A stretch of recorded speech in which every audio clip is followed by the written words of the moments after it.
Meron? Titiklop mo na. Titiklop mo na. Hindi ko masyadong maitaas na may tiklop. Hanggang Pag sinagad ko na, masakit ko.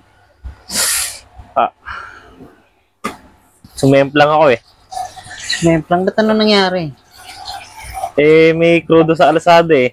Ngayon lang yun. Mga ano. Kumusta yung pakiramdam?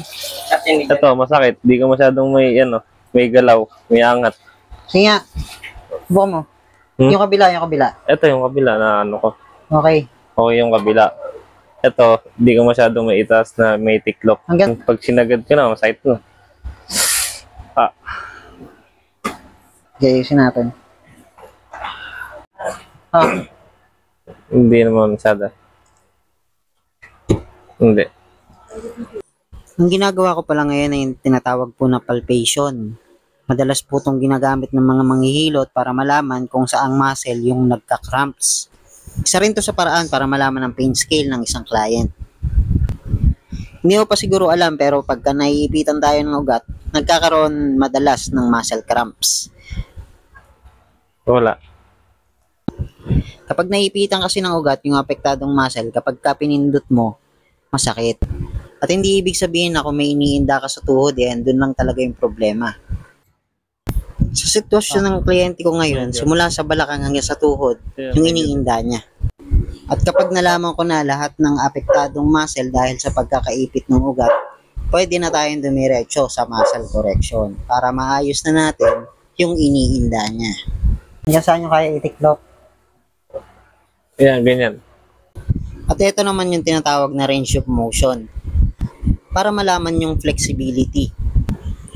Dito ko ibabase kung hanggang saan lang yung pwede kong gawin na rotation sa kanya mamaya para maiwasan na ma-overflex yung tuhod habang ginagawa ko yung muscle correction. Okay.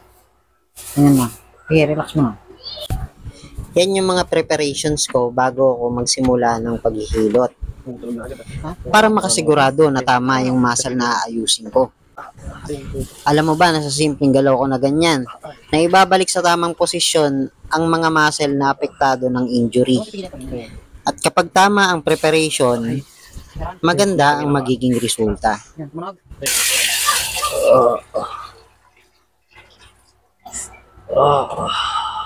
Meron? Titiklop mo na. Titiklop mo na. Wala na. Oh. Kanina hindi niya kaya itiklop eh. Yun. Dami. Yun, wala na. Ayun. Para sa lahat ng may iniinda na gustong magpa-schedule ng appointment para magpahilot, mag-leave lang kayo ng message dito sa comment section. At huwag mo rin kakalimutan na i-like and follow ang TheraField Traditional Hilot para sa mas marami pang ganitong klase ng mga content.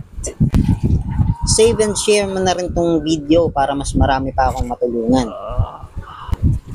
Sana may natutunan ka sa video na to. Maraming salamat sa panonood At kung di ka pa nakafollow, itap mo na yung plus sign at double tap mo tong screen para malike mo yung video. Maraming salamat po mga ma'am sir. Ingat po kayo palagi. At bago ko pala makakalimutan, ito pala yung end result ng ginawa nating hilot.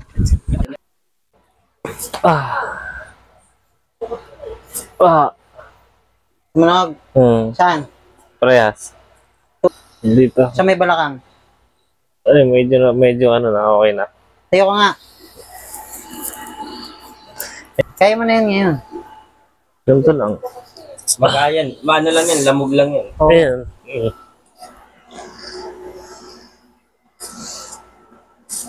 Kamusta ngayon tsaka kanina? Ayan, no? Ha? Kanina, di ako makalakad nung diretso eh. Ngayon, medyo okay na eh. Wala kasi na dito sa balang eh.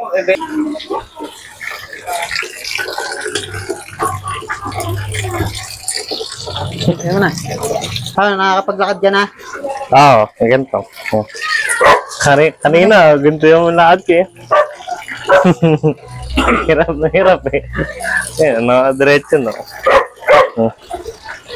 Tiklop mo nga yung tuhod mo. Ha? Tiklop mo nga yung tuhod. Ano masasabi mo? 5 Sa star. therapy? 5 star. 5 star. Ayos.